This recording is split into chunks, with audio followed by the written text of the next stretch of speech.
Il y a souvent des personnes qui se développent sur les réseaux sociaux ou qui créent des sociétés et en fait qui font tout ce qu'elles doivent faire et qui oublient l'essentiel. Pourquoi je dis l'essentiel? Parce que souvent vous allez développer un nom, vous allez développer une dénomination sociale et vous n'allez pas la protéger.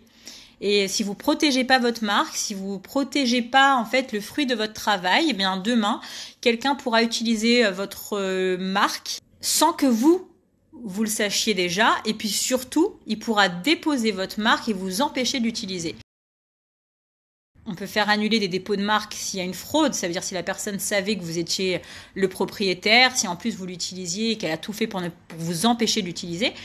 Mais moi, j'estime que parfois, lorsqu'on crée des sociétés, lorsqu'on développe son activité, c'est dommage de ne pas penser au plus important qui est de protéger ses marques. En fait, lorsque vous avez une marque, si vous la protégez pas, vous prenez le risque de la développer, ça veut dire de mettre beaucoup d'argent, de faire toutes les publicités possibles et inimaginables pour que finalement quelqu'un puisse bénéficier de tout votre travail. Alors même s'il y a des procédures qu'on peut faire, on peut faire des annulations de marque, on peut faire des actions en concurrence déloyale, en parasitisme.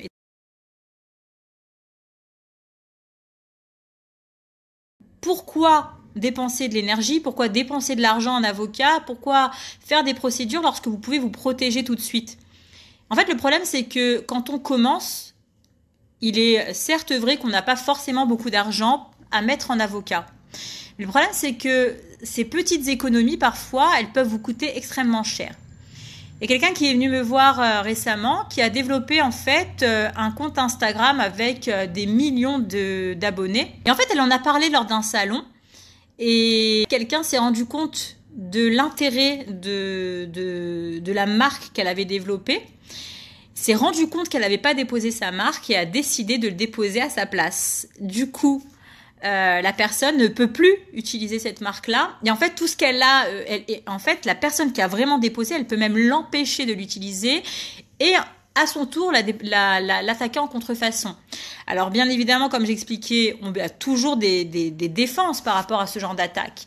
Mais je me dis, pourquoi commencer à développer autant, surtout lorsqu'on voit que ça prend, et ne pas faire le b.a.-ba, ce qui est de protéger tout ce qui est propriété intellectuelle.